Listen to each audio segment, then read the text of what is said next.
السلام علیکم ورحمۃ اللہ وبرکاتہ۔ دوستوں، آج کی ویڈیو میں ہم بات کرنے والے ہیں کہ کافر اور مومن کی روح کے تعلق سے، کہ مومن کی روح کس طرح نکالی جاتی ہے اور کافر کی روح کس طرح نکالی جاتی ہے، کہ جب کافر کی روح نکلتی ہے تو انہیں کن کن چیزوں کا سامنا کرنا پڑتا ہے، اور جب مومن کی روح نکلتی ہے تو کتنی آسانی کے ساتھ نکلتی ہے یا اس سے تکلیف واقع ہوتی ہے۔ دوستوں، قدرتی قانون ہے کہ جو بھی بندہ اس دنیا کے اندر تشریف لایا ہے، جو بھی بندہ اس دنیا کے اندر آیا ہے، اسے ایک نہ ایک دن اس دنیا فانی کو الوداع کہہ کر جانا ضرور ہے۔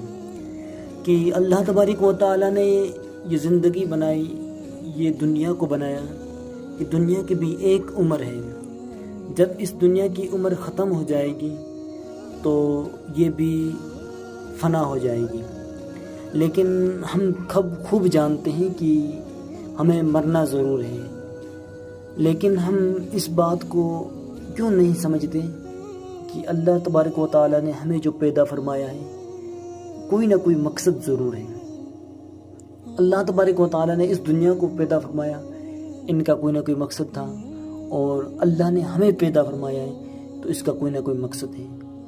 دوستوں، اللہ تبارک و تعالیٰ کی جتنی بھی مخلوق ہے، اسے اس دنیا فانی کو الوداع کہنا ضرور ہے۔ کہ دوستوں، اللہ تبارک و تعالیٰ نے جنت کو بھی بنایا اور جہنم کو بھی بنایا۔ ہم سب جانتے ہیں جنت میں وہ لوگ جائیں گے جن کے نامۂ اعمال میں نیکیاں ہوں گی، جنہوں نے اس دنیا کے اندر رہ کر اللہ اور اس کے رسول کے حکم کے مطابق اپنی زندگی بشر کی ہوگی، جنہوں نے اللہ اور اس کے رسول کے حکم کے مطابق اس دنیا فانی کو کوچ کیا ہوگا۔ دوستوں، اور جہنم میں وہ لوگ جائیں گے جنہوں نے اس دنیا کے اندر رہ کر اپنی پوری زندگی گناہوں میں گزاری، اپنی پوری زندگی کسی کی غیبت میں گزاری، اپنی پوری زندگی کسی کی چغلی میں گزاری، اور اس دنیا میں رہ کر ہم نے اللہ کے حکم کی نافرمانی کی، تو وہ لوگ جہنم میں جائیں گے۔ کیوں نہ ہم اللہ اور اس کے رسول کے حکم کے مطابق زندگی بشر کریں۔ 2 دن کی زندگی ہے، یہ گزر جانی ہے۔ کل بروز قیامت اگر اللہ اور اس کے رسول نے ہمارے سے منہ پھیر لیا تو بتائیں اس وقت ہم کس کو منہ دکھائیں گے؟ اس وقت کوئی کسی کا نہیں ہوگا۔ اگر کام آنے والی چیز ہوگی تو وہ نامۂ اعمال کام آئیں گے۔ نامۂ اعمال تب کام آئیں گے جب ہم دنیا میں رہ کر نیک اعمال کیے ہوں گے، تب نمازیں پڑھی ہوں گی، سجدے کیے ہوں گے، حج کیا ہوگا، زکوٰۃ دی ہوگی، کسی غریب کی مدد کی ہوگی، اس وقت ہماری زبان پر تالا لگا دیا جائے گا، اور جو ہمارے جسم کے اعضاء ہیں یہ گواہی دیں گے، کان یہ گواہی دے گا، آنکھ گواہی دے گی، منہ گواہی دے گا، اور قدم گواہی دیں گے۔ اگر ہم نے ان سے گناہ کیے تو ہر اعضاء اللہ کی بارگاہ میں بول کر ہماری شکایت کرے گی۔ تو دوستوں، آج بھی ہمارے پاس بدلنے کا وقت ہے، ہم بدل آئیں، پلٹ آئیں اس رب کی طرف جس نے ہمیں اس دنیا کے اندر بھیجا۔ کہ قرآن مقدس خود ارشاد فرماتا ہے وَخَلَقْتُ الْجِنَّ وَالْإِنسَ إِلَّا لِيَعْبُدُونِ۔ اللہ تبارک و تعالیٰ نے جن اور انسان کو اپنی عبادت کے لیے پیدا فرمائے۔ یہ دنیا جو سجائی ہے اللہ تبارک و تعالیٰ نے، یہ صرف انسان کے لیے، پھر اللہ تبارک و تعالیٰ نے انسان کو اپنی عبادت کے لیے پیدا فرمایا ہے۔ تو دوستوں، چلیے ویڈیو شروع کرتے ہیں کہ مومن کی روح کس طرح نکالی جاتی ہے۔ کہ جب مومن کی روح کو لے کر فرشتے جاتے ہیں تو آسمان کے جو فرشتے ہیں وہ کس طرح ان کا استقبال کرتے ہیں۔ حضرت برا بن عازب رضی اللہ تعالی عنہ سے روایت ہے کہ فرماتے ہیں کہ ایک دن ہم رسول خدا صلی اللہ تعالی علیہ وسلم کے ساتھ ایک انصاری کے جنازہ میں قبرستان تشریف لے گئے۔ جب قبر تک پہنچے تو دیکھا کہ ابھی لحد نہیں بنائی گئی ہے، ابھی لحد تیار نہیں ہوئی ہے۔ اس وجہ سے نبی کریم صلی اللہ تعالی وسلم بیٹھ گئے، اور ہم بھی آپ صلی اللہ تعالی علیہ وسلم کے پاس باادب اس طرح بیٹھ گئے جیسے ہمارے سروں پر پرندے بیٹھے ہیں۔ رسول خدا صلی اللہ تعالی علیہ وسلم کے ہاتھ مبارک میں ایک لکڑی تھی جسے زمین کھرد رہے تھے، جسے کوئی غمگین کیا کرتا ہے۔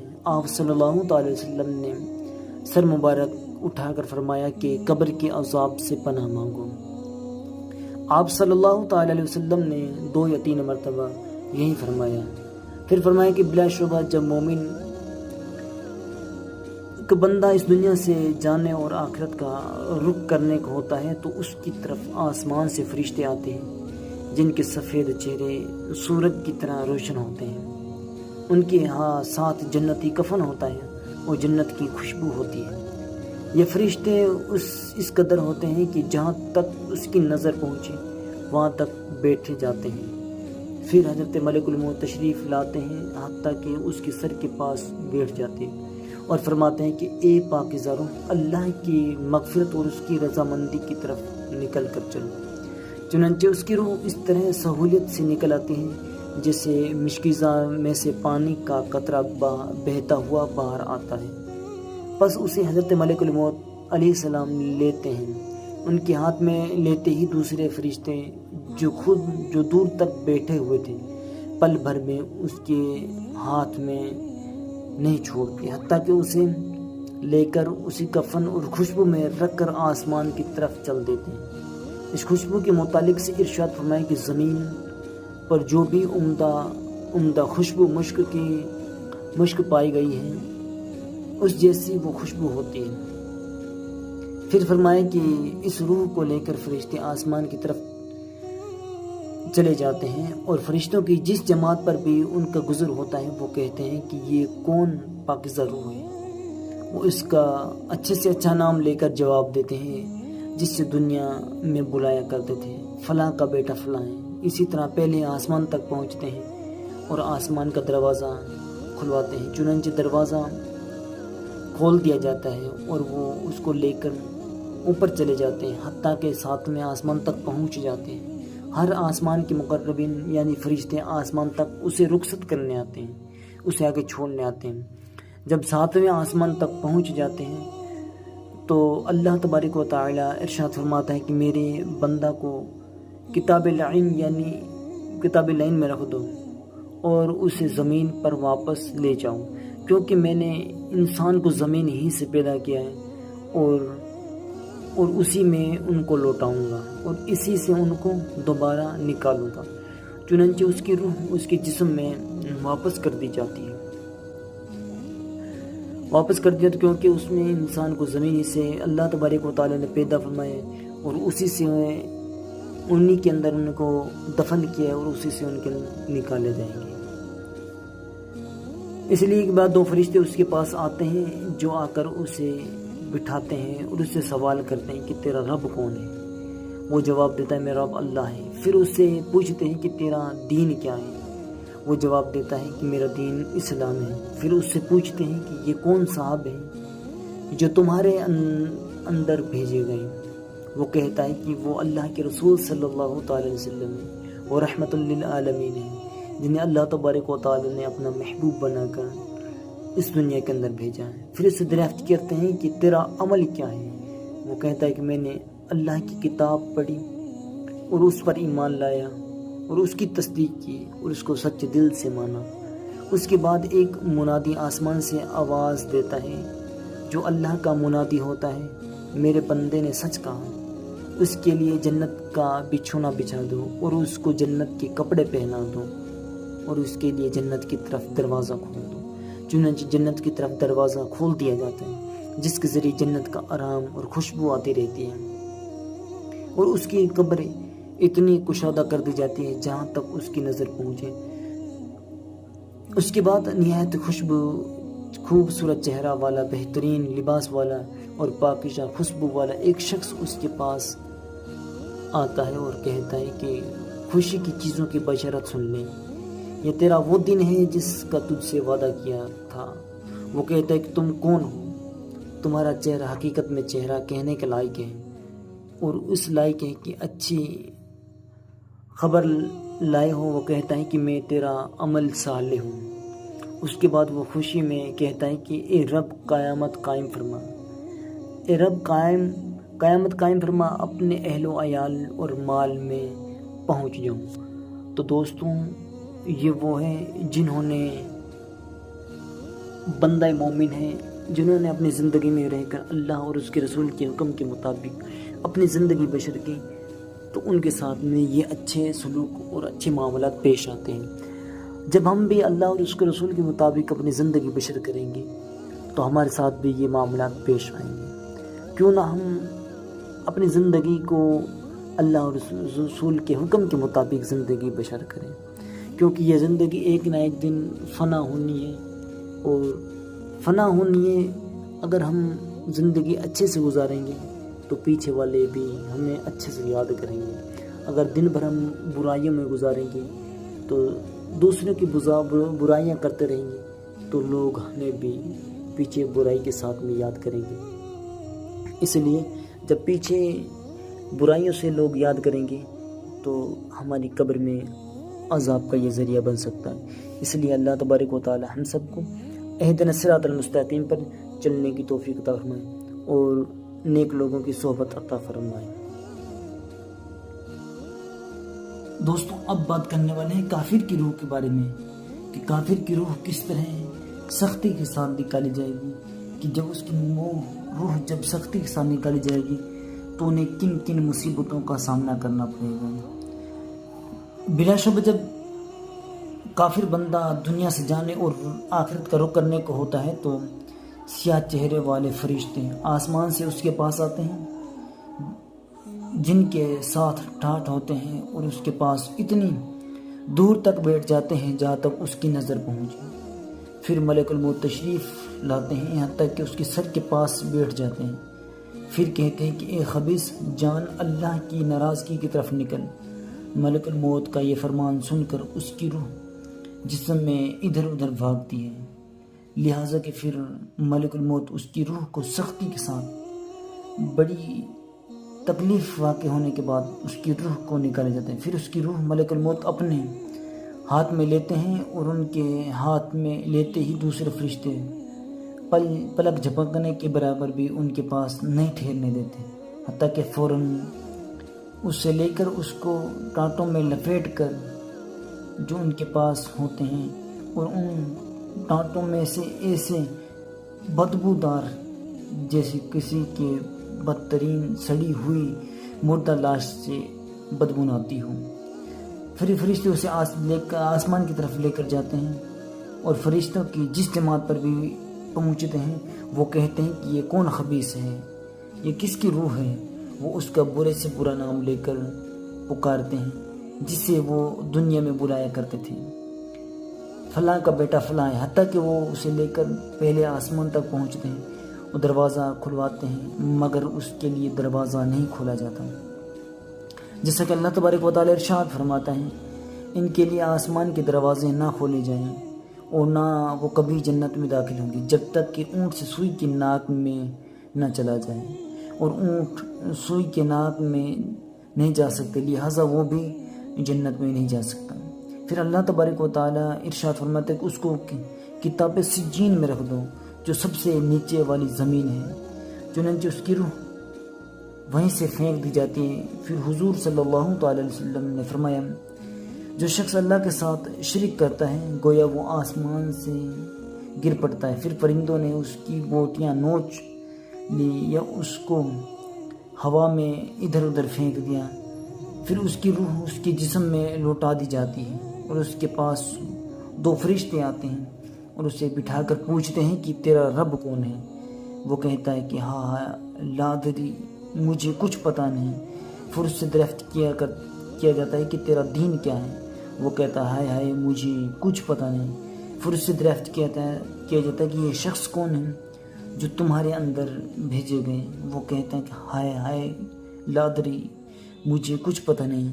جب یہ سوال و جواب ہونے کے بعد جب سوال جواب ہو چکے ہوتے ہیں تو آسمان سے ایک منادی آواز دیتا ہے کہ اس نے جھوٹ کہا، اس کے لیے نیچے آگ کا بچھونا بتا دو اور اس کے لیے دوزخ کا دروازہ کھول دو۔ چنانچہ دوزخ کا دروازہ کھول دیا جاتا ہے، اور دوزخ کی تپش اور سخت گرمی لو آتی رہتی ہے، اور قبر اس پر تنگ کر دی جاتی ہے، حتیٰ کہ اس کی پسلیاں بکھر جاتی ہیں، آپس میں ادھر کی پسلیاں ادھر اور ادھر کی پسلیاں ادھر چلی جاتی ہیں۔ اور اس کے پاس ایک شخص آتا ہے جو بدصورت اور برے کپڑے پہنے ہوئے ہوتا ہے، اس کے جسم سے بری بدبو آتی ہے، وہ شخص اس سے کہتا ہے کہ اے مصیبت کی خبر سن لے، یہ وہ دن ہے جس کا تجھ سے وعدہ کیا کرتا تھا، کہ وہ کہتا ہے کہ تو کون ہے، واقع تیری صورت ایسی لائق ہے تو بری خبر سنا۔ وہ کہتا ہے کہ میں تیرا برا عمل ہوں۔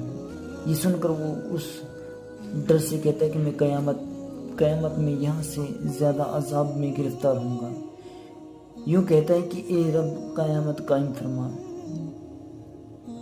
کہتا ہے کہ رب اے قیامت نہ قائم فرما۔ ایک روایت میں یہ بھی کہ جب وہ مومن کی روح نکلتی ہے تو آسمان و زمین کے درمیان کا ایک فرشتہ اور وہ سب فرشتے جو آسمان میں ہیں سب کے سب اس پر رحمتیں بھیجتے ہیں، سب کے سب اس پر رحمت بھیجتے ہیں۔ اس کے لیے آسمان کے دروازے کھول دیے جاتے ہیں اور ہر شخص دروازے پر فرشتے اللہ سے دعا کرتے ہیں کہ اس کی روح کو آسمان کی طرف سے لے جایا جائے۔ اور کافر کے بارے میں فرمایا کہ اس کی جان رگوں سمیت نکالی جاتی ہے، اور اس کے زمین و آسمان کے درمیان کا ہر فرشتہ اور وہ سب فرشتے جو آسمان میں ہیں سب کے لیے اس پر لعنت بھیجتے ہیں، اور اس کے لیے آسمان کے دروازے بند کر دیے جاتے ہیں، اور ہر دروازے والے اللہ سے دعا کرتے ہیں کہ اس کی روح کو ہماری طرف سے لے جا کر چڑھایا جائے۔ کہ حضرت جابر رضی اللہ تعالیٰ عنہ فرماتے ہیں کہ رسول کریم صلی اللہ تعالی وسلم نے ارشاد فرمایا کہ جب مومن کو قبر میں داخل کر دیا جاتا ہے تو اس کو ایسا معلوم ہوتا ہے جیسے سورج چھپ رہا ہو۔ جب اس کی روح لوٹا دی جاتی ہے تو آنکھیں ملتا ہوا اٹھ کر بیٹھتا ہے اور فرشتوں سے کہتا ہے کہ مجھے چھوڑ دو، میں نماز پڑھتا ہوں۔ ملا علی قاری رحمۃ اللہ علیہ لکھتے ہیں کہ گویا کہ وہ اس وقت اپنے آپ کو دنیا ہی میں تصور کرتا ہے۔ سوال جواب کا رہنے دو، مجھے فرض ادا کرنے دو، وقت ختم ہو جا رہا ہے، میری نماز جاتی رہے گی۔ پھر لکھتے ہیں کہ یہ بات وہی کہے گا جو دنیا میں نماز کا پابند ہوگا اور اس کی ہر وقت نماز کا خیال رکھا ہوگا۔ اس سے بے نمازیوں کو سبق حاصل کرنا چاہیے اور اپنے حال کا اس سے اندازہ لگائیں اور اس بات کو خوب سوچیں کہ جب اچانک سوال ہوگا تو کیسی پریشانی ہوگی۔ کہ اللہ رب العزت ہم سب کو علم کی دولت سے مالا مال عطا فرمائے۔ کیوں نہ ہم اللہ اور اس کے رسول کے مطابق اپنی زندگی گزاریں تو ہماری زندگی یہاں بھی کامیاب اور آخرت میں بھی کامیاب ہو جائے گی۔ حضرت ابو ہریرہ رضی اللہ تعالیٰ عنہ فرماتے ہیں کہ رسول کریم صلی اللہ تعالیٰ علیہ وآلہ وسلم نے ارشاد فرمایا بلا شبہ مردہ اپنی قبر میں پہنچ کر بے خوف اور با اطمینان بیٹھتا ہے۔ پھر اس سے سوال کیا جاتا ہے کہ تو نے دنیا میں کس دن میں تھا، تو دنیا میں کس دین میں تھا؟ وہ جواب دیتا ہے کہ میں اسلام میں تھا۔ پھر اس سے سوال کیا جاتا ہے کہ تیرا عقیدہ کیا ہے، یہ کون ہے جو تمہاری طرف بھیجے گئے؟ وہ جواب دیتا ہے کہ وہ محمد رسول اللہ صلی اللہ تعالی وسلم ہے، یہ اللہ کے نبی صلی اللہ تعالی وسلم ہے جو ہمارے پاس اللہ کے پاس سے کھلے کھلے معجزے لے کر آئے۔ سو ہم نے ان کی تصدیق کی۔ پھر اس سے پوچھا جاتا ہے کہ کیا تو نے اللہ کو دیکھا ہے؟ وہ جواب دیتا ہے کہ دنیا میں کوئی آدمی اللہ کو نہیں دیکھا، پھر میں کیسے دیکھ سکتا ہوں؟ پھر اس کے سامنے دوزخ کی طرف سے ایک روشن دان کھول دیا جاتا ہے جس کے ذریعے وہ دوزخ کو دیکھتا ہے۔ آگ کے انگارے آپس میں ایک دوسرے کو کھائے جاتے ہیں۔ جب وہ دوزخ کا منظر دیکھ لیتا ہے تو اس سے کہتے ہیں کہ دیکھ اللہ نے تجھے کیسی مصیبت سے بچایا۔ پھر اس کے سامنے جنت کی طرف سے ایک روشن دان کھولا جاتا ہے جس کے ذریعے وہ جنت کی رونق اور جنت کی دوسری چیزیں دیکھ لیتا ہے۔ پھر اس سے کہا جاتا ہے کہ یہ جنت تیرا ٹھکانہ ہے، تو یقین ہی پر زندہ رہا اور یقین ہی پر تجھے موت آئی اور یقین ہی پر تو قیامت کے روز قبر سے اٹھایا جائے گا انشاءاللہ تعالی۔ پھر فرمایا کہ نافرمان آدمی خوف زدہ اور گھبرایا ہوا اور اپنی قبر میں بیٹھتا ہے۔ اس سے سوال ہوتا ہے کہ تو دنیا میں کس دین میں تھا؟ وہ جواب دیتا ہے مجھے پتہ نہیں۔ پھر اس سے حضور سید عالم صلی اللہ تعالی وسلم کے متعلق سوال ہوتا ہے کہ تیرا عقیدہ کیا ہے، یہ کون ہے؟ وہ کہتا ہے کہ اس کے بارے میں کچھ نہیں جانتا۔ اور جو لوگوں نے کہا وہی جانتے ہیں جو اللہ اور رسول پر ایمان لائے۔ پھر اس کے سامنے جنت کی طرف سے ایک روشن دان کھولا جاتا ہے، جس کے ذریعے وہ اس کی رونق اور اس کے اندر کی دوسری چیزیں دیکھ لیتا ہے۔ پھر اس سے کہا جاتا ہے کہ دیکھ تو نے خدا کی نافرمانی کی، خدا نے تجھے کس نعمت سے محروم کیا۔ پھر اس کے سامنے دوزخ کی طرف سے ایک روشن دان کھول دیا جاتا ہے، جس کے ذریعے وہ دوزخ کو دیکھ لیتا ہے۔ آگ کے انگارے ایک دوسرے کو کھائے جاتے ہیں۔ پھر اس سے کہا جاتا ہے کہ یہ تیرا ٹھکانہ ہے، تو شک ہی پر زندہ رہا اور شک ہی پر تجھے موت آئی، تو انشاءاللہ تعالی قیامت کے دن تو بھی اس شک پر اٹھایا جائے گا۔ دوستو یہ باتیں تھی جو مومن کے اور کافر کے اندر کی جو فرق کی واقع ہوئی، کہ مومن کو ہر جگہ موت کے اندر بھی ذلت اور رسوائی کا سامنا کرنا پڑے گا، اور کافر کو موت اور ہر جگہ اس کی نافرمانی کی اللہ تبارک و تعالیٰ کی، تو اسے ہر جگہ رسوائی ہونا پڑے گا۔ اور مومن کو جب موت آئی تب بھی اللہ کی رحمت کے فرشتے ان کا استقبال کیا، ایک آسمان سے دوسرے آسمان تک ان استقبال کرتے ہوئے ان کو چھوڑ کر آئے، ان کے روح کو چھوڑ کر آئے۔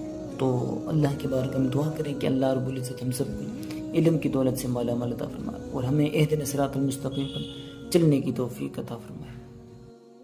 حضرت ابو ہریرہ رضی اللہ تعالی عنہ سے روایت ہے، فرماتے ہیں کہ رسول کریم صلی اللہ تعالی علیہ وسلم نے ارشاد فرمایا کہ جب میت کو قبر میں رکھ دیا جاتا ہے تو اس کے پاس دو فرشتے آتے ہیں جن کا رنگ سیاہ اور آنکھیں نیلی ہوتی ہیں، جن میں سے ایک کو منکر اور دوسرے کو نکیر کہا جاتا ہے۔ وہ دونوں اس سے پوچھیں گے کہ تو کیا کہتا ہے ان صاحب کے بارے میں؟ حضور صلی اللہ تعالی وسلم کی طرف اشارہ کیا جائے گا اور کہا جائے گا کہ تو ان صاحب کے بارے میں تیرا کیا عقیدہ ہے، ان صاحب کے بارے میں تیرا کیا کہنا ہے جو تمہاری طرف بھیجے گئے؟ اگر وہ مومن ہے تو جواب دیتا ہے کہ وہ اللہ کے بندے ہیں، اللہ کے رسول ہیں، میں گواہی دیتا ہوں کہ اللہ کے سوا کوئی معبود نہیں، اور بلا شبہ حضرت محمد مصطفیٰ صلی اللہ تعالی وسلم اللہ کے بندے اور اس کے رسول ہیں۔ یہ سن کر وہ دونوں کہتے ہیں کہ ہم تو جانتے تھے کہ تو یہی کہنے والا ہے، تو ایسا ہی جواب دے گا۔ پھر اس کی قبر 70 ہاتھ مربع کشادہ کر دی جاتی ہے، پھر منور کر دی جاتی ہے، پھر اس سے کہہ دیا جاتا ہے کہ اب تو سو جا۔ وہ کہتا ہے کہ میں تو اپنے گھر والوں کو اپنا حال بتانے کے لیے جاتا ہوں۔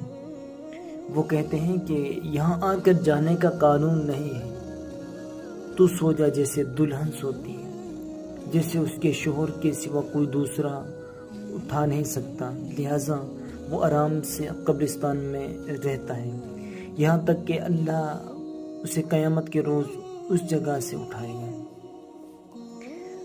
اگر وہ مرنے والا منافق یا کافر ہوتا ہے تو منکر نکیر کو جواب دیتا ہے کہ اس میں نے جو لوگوں کو کہتے سنا وہی کہا، اس سے زیادہ میں نہیں جانتا۔ وہ دونوں کہتے ہیں کہ ہم تو خوب جانتے تھے کہ تو ایسا ہی جواب دے گا۔ پھر زمین سے کہہ دیا جاتا ہے کہ اس کی فصلیں کو ادھر کی ادھر ادھر کی ادھر کر دیں، جس کی وجہ سے اس کی فصلیں ادھر ادھر ہو جاتی ہیں۔ پھر وہ قبر کے اندر عذاب میں رہتا ہے یہاں تک کہ قیامت تک خدا اسے وہاں سے ہی اٹھائے گا۔ ان حدیثہ سے معلوم ہوا کہ ایمان والے عالم برزخ میں مطمئن ہوں گے اور ان کے ہوش و حواس اس سالم رہیں گے، حتیٰ کہ ان کو نماز کا دھیان ہوگا اور فرشتوں کے سوال کا جواب دینے میں بے خوف ہوں گے۔ اور جب اپنا اچھا حال دیکھ کر کہیں گے تو گھر والوں کو خوشخبری سنانے کے لیے فرشتوں سے کہیں گے کہ ہم ابھی اپنے گھر والوں کو خوشخبری سنا کے ابھی سو جا۔ گھر والوں کی خبر لینے کے لیے سوال کریں گے تو اور انتہائی خوشی میں اپنا انجام بخیر دے کر فوراً ہی قیامت قائم ہوگی۔ سوال کریں گے کہ تاکہ جلد سے جلد قیامت میں جنت میں جائیں، جس پر خدا بند عالم کا کرم ہوگا، اس کی ہوش و حواس باقی رہتے ہیں اور اس سے اللہ جل شانہ صحیح جواب دلاتا، جیسے کہ اللہ تبارک و تعالیٰ قرآن پاک میں ارشاد فرماتا ہے ایمان والے کو اللہ تبارک و تعالیٰ اس کی اس پکی بات یعنی کلمہ طیبہ سے دنیا اور آخرت میں مضبوط رہتا ہے۔ ایمان والوں کو اللہ تبارک و تعالیٰ اس پکی بات یعنی کلمہ طیبہ سے دنیا اور آخرت میں مضبوط رکھتا ہے۔ حضرت عمر رضی اللہ تعالیٰ عنہ سے رسول کریم صلی اللہ تعالیٰ علیہ وسلم نے فرمایا کہ اے عمر، اس وقت تمہارا کیا حال ہوگا، اس وقت تمہارا کیا حال ہوگا جب لوگ تم کو قبر میں رکھ کر اور مٹی ڈال کر چلے آئیں گے، پھر تمہارے پاس قبر کے عذاب والے، پھر قبر میں امتحان لینے والے فرشتے آئیں گے جن کی آواز سخت گونج رہی ہوگی، جن کی آنکھیں نظر حد تک نیلی پیلی ہوگی، اور سو تم کو لٹائیں گے اور تم سے حاکمانہ گفتگو کریں گے، کہ اس وقت تمہارا کیا حال ہوگا۔ حضرت عمر رضی اللہ تعالیٰ انہوں نے عرض کیا رسول اللہ، اس وقت ہماری عقل ہمارے ساتھ ہوگی۔ آپ نے ارشاد فرمایا ہاں اسی طرح تمہاری عقلیں تمہارے پاس ہوں گی جیسے آج ہے۔ یہ سن کر حضرت عمر رضی اللہ تعالیٰ نے عرض کیا بس تو میں نپٹ جاؤں گا۔ حضرت ابو ہریرہ رضی اللہ تعالیٰ عنہ سے روایت کرتے ہیں کہ حضور صلی اللہ تعالیٰ علیہ وسلم نے ارشاد فرمایا جب فرشتہ مومن کی روح لے کر ان کے مومن کی ارواح کے پاس جاتے ہیں جو پہلے سے جا چکے ہیں، تو ان ارواح کو اس کے پہنچنے پر ایسی خوشی حاصل ہوتی ہے جیسے کہ اپنے رشتہ دار عزیز و اقارب سے انہوں نے ملاقات کی ہو۔ یہ ہے دوستوں مومن اور کافر کی روح کے فرق کے بارے میں۔ اللہ تبارک و تعالیٰ کی بارگاہ میں دعا ہے کہ اللہ رب العزت ہم سب کو علم کی دولت سے مالا مال عطا فرمائے اور اہدنا الصراط المستقیم پر ہمیں چلنے کی توفیق عطا فرمائے، اور اللہ رب العزت ہم سب کو دین مصطفیٰ پر چلتے ہوئے زندگی گزارنے کی توفیق عطا فرمائے۔ تو کے بیچ گواہ بنا کر ضمانت فرماتا ہے۔ برادران ملت اسلامیہ، اس زندگی کے اندر جو زندگی بندے کی باغ و دوڑ کی زندگی ہے، اس کے اندر بندہ اپنے آپ کو اس بات پر تیار کر لے میں وہ کام کروں گا جو اللہ اور اللہ کے رسول پسند فرماتے ہیں، تو گویا اس نے اپنے آپ میں بہت بڑی قربانی دے دی۔ اور یہ اپنے آپ کی قربانی دینا اس کی دنیا کو بھی سنوار دے گا اور اس کی آخرت کو بھی سنوار دے گا۔ برادران ملت اسلامیہ، ہمارا وجود جس کی تخلیق اللہ نے فرمائی وہ خیر پر ہوئی ہے، بھلائی پر ہوئی ہے اور رواداری پر ہوئی ہے۔ اس کے ساتھ ساتھ میں اس کا مقصود خاص جو ہے اس اللہ جل وعلا جس نے اس انسان کو وجود بخشنا چاہا اس کا حق شکر ادا کرنا ہے، اور یہ انسان کے لیے ضروری ہے کہ انسان جس پر بے شمار احسانات ہوں، بندہ ہر طریقے پر قولی ذریعے سے یعنی بول کر کے، فعلی ذریعے سے یعنی اپنے وجود کے ذریعے سے وقت نکال کر کے اس کے حضور سربا سجود ہو کر کے اس کا شکر ادا کرے، یہ انسان کے لیے لازم اور ضروری ہے۔ آج کسی مشکل کا ہم شکار ہوں اور پھر اس مشکل گھڑی میں کوئی ہمارے بازو کو تھام لے کہ تمہاری مشکلوں میں میں تمہارے ساتھ ہوں، تو زندگی بھر ہم اس کے احسان تلے دبے رہتے ہیں کہ فلاں مشکل میں یہ بندہ میرے کام آیا تھا۔ تو برادران ملت اسلامیہ، اس زندگی کی بڑی بڑی مشکلیں جس سے ہم نکل آئے ہیں، بڑی بڑی پریشانیاں، بڑی بڑی تکلیفیں جس سے ہمیں نجات اور چھٹکارا ملا ہے، یہ اللہ جل وعلا کا احسان نہیں ہے ہم پر؟ کیا اس کے علاوہ بھی کوئی ہے کہ جس کے ذریعے سے ان مصائب اور اس آلام اور اس تکلیفات سے ہمیں چھٹکارا مل سکتا تھا؟ تو آپ کا اور ہمارا جواب یہی ہوگا کہ وہ خالق کائنات ہی ہے کہ جس نے ہمیں موت کے منہ میں چلے جانے کے بعد اس مصیبت سے نکالا ہے۔ تو پھر آپ کا اور ہمارا یہ حق بھی بنتا ہے اور مقصد زندگی بھی یہی ہے کہ انسان اس خالق، اس مالک کا حق کا شکر ادا کرے، اور اگر صحیح معنوں میں جتنے احسانات اس خالق کے کائنات کے ہیں، اس مالک کے دو جہاں کے ہیں کہ اس نے بے شمار نعمتوں سے ہمیں نوازا ہے۔ آپ اور ہم دیکھیں کہ ہم نے اپنی آنکھیں زمین پر نہیں کھولی، اس سے قبل اس اللہ نے ان تمام اشیاء کو ہمارے لیے پیدا فرما دیا جس کی ضرورت ہمارے لیے تھی۔ بعض چیزیں ایسی بھی ہیں جس کو ہم ضرورت نہیں سمجھتے، لیکن ضرورت اس وقت ہمیں یاد آتی ہے جس وقت، قیمت اس سے اس وقت یاد آتی ہے جس وقت کیا ہے اس کی ہمیں ضرورت درپیش آتی ہے۔ تو برادران ملت اسلامیہ، خالق کائنات نے کسی شے کو فضول نہیں پیدا فرمایا، اور جو کچھ بھی پیدا فرمایا اس رب نے ہمارے ہی لیے پیدا فرمایا۔ بس بات اتنی سی ہے کہ ہمیں جو پیدا فرمایا وہ اپنی ذات کے لیے پیدا فرمایا ہے کہ بندے کا حق یہ بنتا ہے کہ اس رب کو وہ یاد کرے۔ اور اگر زندگی کی جتنی سانسیں ہیں سب کچھ چھوڑ چھاڑ کے اگر اس رب کو ہم یاد کریں، تب بھی اس کے احسانات کا صحیح معنوں میں اس کا حق شکر ادا نہیں ہو سکتا۔ یہ زندگی جو اللہ نے ہمیں امن و عافیت کی عطا فرمائی ہے، صحت و سلامتی کی عطا فرمائی ہے، نعمتوں سے اس نے ہمیں نوازا ہے، عشائشوں سے اس نے نوازا ہے۔ ہم نے چاہا کہ میرے ربا ضروریات زندگی میں فلاں فلاں چیزوں کی ہمیں ضرورت، ہم نے زبان بھی نہ کھولی۔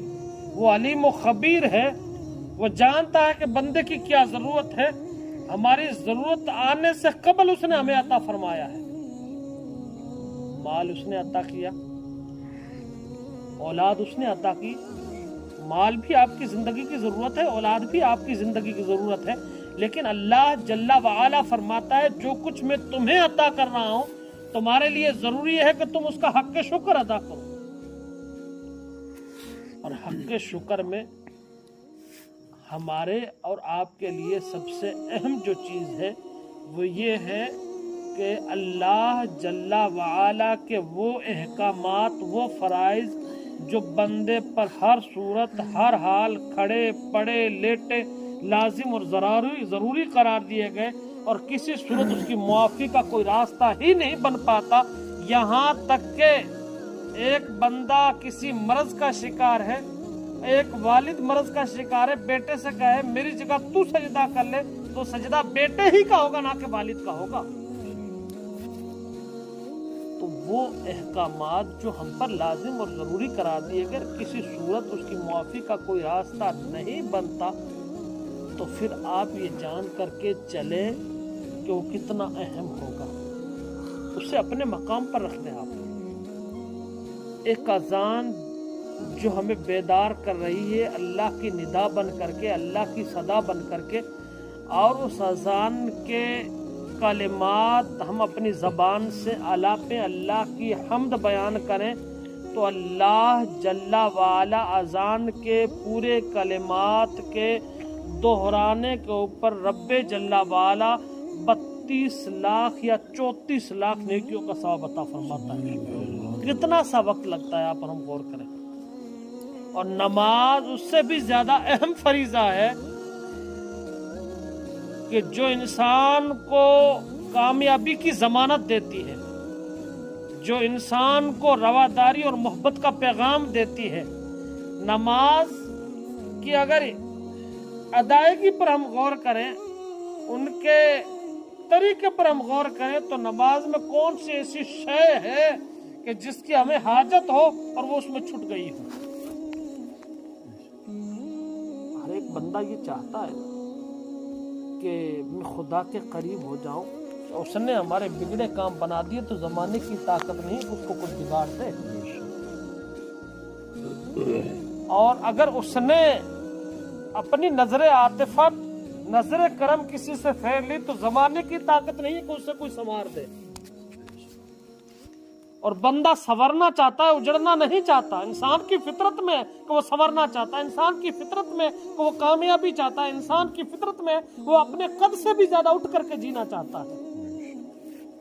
اور اگر یہ شوق ہے، یہ جذبہ ہے، تو پھر انسان اپنی نظریں اٹھا کر اس بندے کی طرف دیکھتا ہے کہ جو بندہ تمام بستی میں سب سے زیادہ بڑا قد و قامت والا ہو، جس کی پہچان سب سے زیادہ ہو، جس کی قوت سب سے زیادہ ہو، اور پھر اسی کا سہارا لیتا ہے تو پتہ اسے بھی چلتا ہے کہ ہاں صاحب میری بھی کچھ عزت ہے. اور عزت بنی ہے تو اس کی سبب بنی ہے. خالق کائنات سے بڑھ کر تو کوئی نہیں ہے، مالک تو جہاں سے بڑھ کر تو کوئی نہیں ہے. عزت وہی عطا کرنے والا ہے، شہرت وہی عطا کرنے والا ہے، اور کامیابی وہی عطا کرنے والا ہے، بلندیاں وہی عطا کرنے والا ہے. جب سب کچھ وہ عطا کرنے والا ہے تو اس کو در کو چھوڑ کر کے، اس کے حکموں کو چھوڑ کر کے، اس کے طریقے کو چھوڑ کر کے، اس کے کاموں کو چھوڑ کر کے کیا یہ تمام چیزیں ہمیں نصیب ہو سکتی ہیں؟ ہماری سوچ اور فکر تو کہہ سکتے ہیں کہ ہاں ہو سکتا ہے، لیکن حقیقت یہی ہے کہ یہ کبھی بھی نہیں ہو سکتا. جب ہم اور آپ خدا کے حکموں کو چھوڑ دیں گے تو خدا کو کیا ضرورت ہے کہ وہ ہماری پرواہ کرے. اور جب اللہ جل وعلا بے نیاز ہے، وہ بندے کی پرواہ چھوڑ دیتا ہے نا، تو بندے کی صورت وہی بن جاتی ہے جو آج قوم مسلم کی صورت حال بنی ہوئی ہے.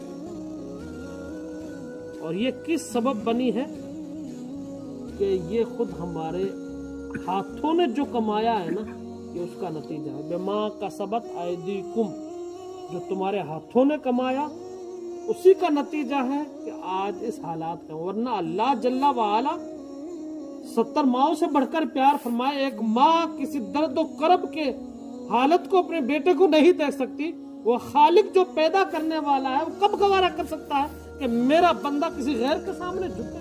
مگر عادت ہی تو ہم نے ایسی بنا لی کہ ہم خدا کے سجدے کو چھوڑ کر کے غیروں کے سامنے سجدے کرنے لگے. اور جب خدا کے سجدے کو چھوڑا تو پھر یہ ہے کہ ایک نہیں، 100 نہیں، ہزاروں کے سامنے ہمیں کرنے پڑ رہے ہیں. ورنہ اس کا تو وعدہ ہے، تو مجھے ایک ہی کو کر، سارا زمانہ تجھے کرے گا. بے شک برادران ملت اسلامیہ، اس لیے ضروری ہے کہ انسان اگر یہ چاہتا ہے کہ مجھے کامیابی نصیب ہو تو پھر انسان کے لیے ضروری ہے کہ وہ بول بولے جو بول انسان کے وجود میں حیا پیدا کرے. انسان وہ تسبیح آلاپے جس تسبیح کے آلاپنے سے اللہ جل وعلا اسے سر بلند فرمائے گا. انسان اپنی زندگی کا وجود اس راہ پر گزارے جس راہ کو صراط مستقیم کہا گیا ہے. انسان اپنی طریقہ کار وہ اپنائے زندگی کے اندر جن کے تعلق سے خود اللہ جل وعلا نے جہاں سورہ فاتحہ کی تفسیر فرمائی اور انسان کو یہ حکم دیا کہ انسان اہدنا الصراط المستقیم، تو سیدھے راستے پر چل. تو پھر کہا میرے ربا سیدھا راستہ کیسا ہے؟ تو کہا صراط الذین انعمت علیہم، کہا یہ وہ راستہ ہے جس راستے پر جو بھی چلے ہیں اللہ نے ان پر انعام فرمایا ہے. کہا انعام والے لوگ ہیں کون؟ کہا انعم اللہ من النبیین والصدیقین والشہداء والصالحین. کہا رب کا جن پر انعام ہوا ہے تو پھر وہ نبی بھی ہیں، صدیقین سچ بولنے والے بھی ہیں، صالحین بھی ہیں، شہداء بھی ہیں. اور بندہ اگر یہ طریقہ کار اپنی زندگی کا اپنا تو اللہ ان صالحین میں اسے بھی شامل فرما لے گا. برادران ملت اسلامیہ، بات وہ آ گئی کہ جناب ہماری زندگی تو اس صورتحال گزرے کہ